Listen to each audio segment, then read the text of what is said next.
Hello, makers. I'm Jen, and I'm head of marketing at Making, and we are here at Sacred Sheep. And no, I was going to say, I want you to introduce yourself to everyone, so we're good. I'm Nicole, and I have a podcast called Professor Pearl because I'm a math education professor, and so that's my kind of joke, professor that pearls. Perfect. Tell us about your maker journey. When did this all begin? Well, I learned to knit as a young child, and I actually don't even remember learning. I just always, I couldn't even tell you what my first project is. I just don't ever remember not knitting. Gosh, I think there were amazing. seasons where I knit a lot, like as a child. I loved to knit, and I would make things for my toys. And then in high school or in college, it was like less cool. But I think the older we get, sometimes we lean into those things that our authentic selves like love. The garment knitting really bloomed in graduate school for sure. I think it was a way to de-stress, and so I just love knitting and making my clothes, and I'm dabbling with sewing, but mostly knit garments. Who taught you how to knit?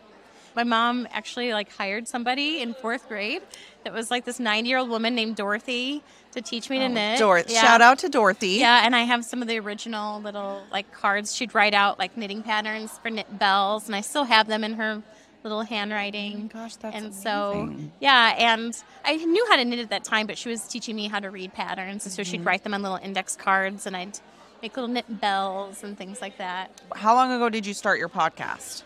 Yeah, so I started my podcast in 2021. I was on sabbatical because I'm a professor, and after so long you get a sabbatical, and it was amazing. It's beautiful. And it was this time where I was lonely because my husband also knits.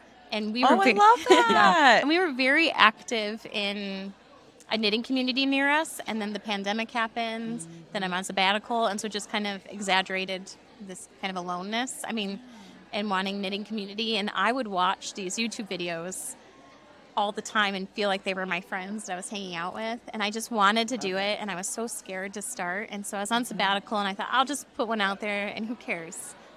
Maybe I'll just make a friend. And I've made so many friends, and it's just been so life-giving. Yeah, that's so wonderful. I feel like that is such a wonderful part of the online community. You find these people that maybe you would have never met in real life. For sure. And the universe kind of scoots you together. And we've been talking a lot internally at Making about the community and what that means to us as we build this app. I think that everyone should take a second to look inward and what does that actually mean to you? And for us, it's connection, right? Everybody wants to have that connection to somebody else, whether it's in person or not. And so, growing that is important. And I'm glad that you've had that through your podcast too. Yeah, right. And there's so many layers of communities too. Some people it's a very tangible thing that it's perhaps these online platforms and things like that. And it's just wild when that's elevated because today I'm here at Sacred Sheep Festival with a friend I made online on Instagram, and she lives in Minnesota, and we're hanging out, and these online friendships can bloom. And so she flew out here, and I picked her up, and we're hanging out, and it's your internet friends are real friends. Yeah. They may not be physically present, but they're present in a different way. Right? Yeah. For sure. You have your knitting. You're sitting down for a marathon knitting session. What does that look like for you? I love this question. Thank you. This is so good. This is a delicious question. Yes. I am very particular and passionate because for me, I have a full-time job and this is just for fun. I live in the Pacific Northwest, actually just south of Portland here in wine country, so I have a beautiful view. Okay, well, I'm going to come visit you in wine country. Yeah, I would love to. I'll take you to a winery. Great, yeah. I love it, yeah. And my porch just has there's a creek, and I just have and you can hear the birds, and so I love to sit on my porch and just get my knitting out and knit and just enjoy my alone time because I'm also a mother and just have that time.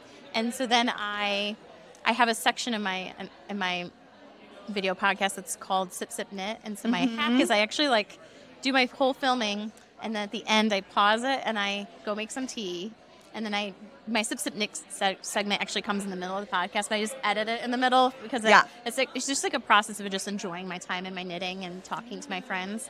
And when I upload one and I get comments, I read every single one, and it feels like they're friends. Yeah. And today I was in a booth, somebody came up to me and he gave me the best compliment, which is they said they enjoy the birds.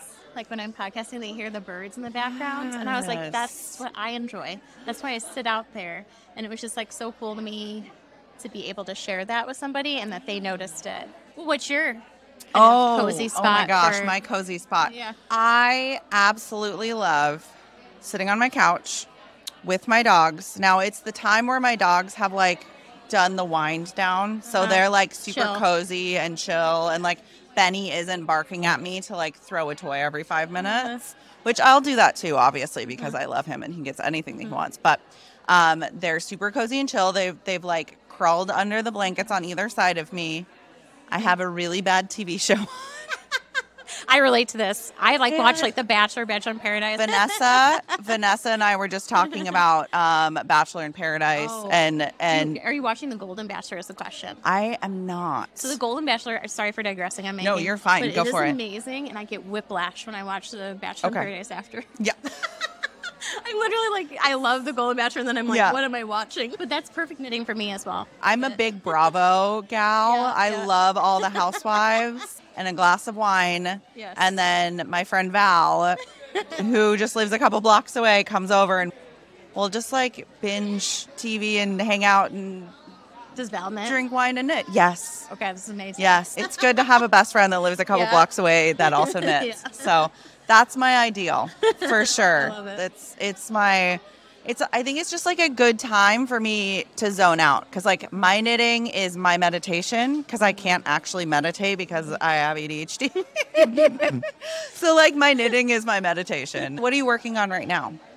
Well, the funny story about it is I'm wearing the sweater here so I could look like decent on making, but I was actually around Sacred Sheep wearing an unfinished sweater. I like literally had the needles on it still. Milkweed DK, and I used this like cashmere fua as the color work, hot pink. And my friend Emily from Minnesota and I had matching sweaters, and I didn't finish mine because, I just didn't finish mine. And so I just wore it with the needles around, and it was warm here today, and so I was like, being a slacker kind of pays off here. A couple weeks ago, the Pacific Northwest was freezing. It was. And now it's like, well, we've got sun, and I'm over here like, woo! All right, What is like the thing that you hope people think about when they watch your podcast? I don't know. Or like a takeaway, or like, I don't know if I hope they think about something, but I do hope that they feel like I'm their friend, because that's what I feel like I get out of the YouTube world, is that it sounds so cheesy, but everybody I watch, I truly like, you feel like you know them. Yeah. And you feel, obviously you don't ever know anybody fully, or you're only just getting a snip of somebody, but they feel like, you can feel those connections sometimes in the comments and things like that. And so I just hope that I can be a knitting friend. I love it.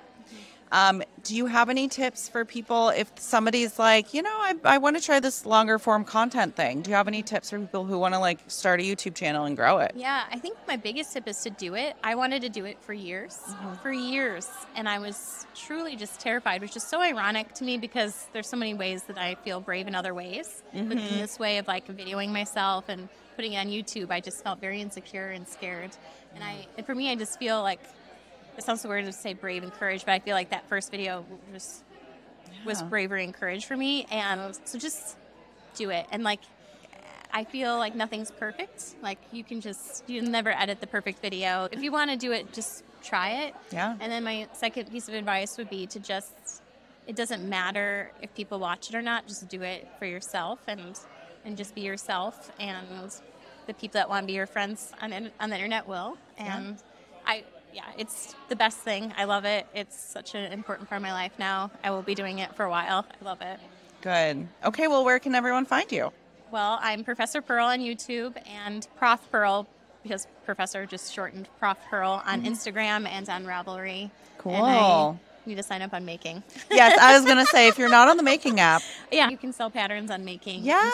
So I only have my patterns on Ravelry right now, and I think I need to work on that for inclusivity, because everybody uses that. accessibility is really important to us, and discoverability is as well. I think that, especially with, I'll just say, every time I go to the making app, I find somebody that I've never seen before, and then like I'll do a little like click around deep dive, and they've been on Instagram, they've been posting to Ravelry, or they whatever it is, and I'm like, I've been knitting for years, and I've been like following people on Instagram for years. And the fact that there's so many amazing people who just haven't had that opportunity to be discovered because of an algorithm or whatever it is, we're here to change that. I love that. Yeah, community connection and discoverability is like super important. We're really loud about our values too. I love it. We're real loud I've about noticed them. that, and that's partly how I discovered you actually just recently on Instagram, and I really enjoy your Instagram. And like I feel like you're kind of a style icon, and I really, really appreciate your body positivity. It's just everything.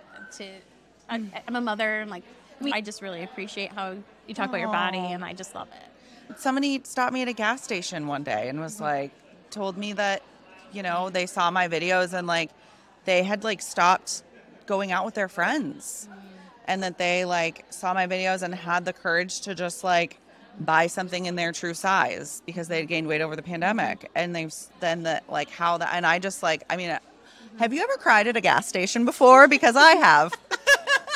That's sweet, though. I mean, yeah, it was truly, amazing. Because I feel like your videos like they're like a balance of like touching but humorous. Like yeah, you can like do that, walk that line. Yeah, I love it. Well, so the trauma has to come out somehow, so that's probably the humor. Yeah.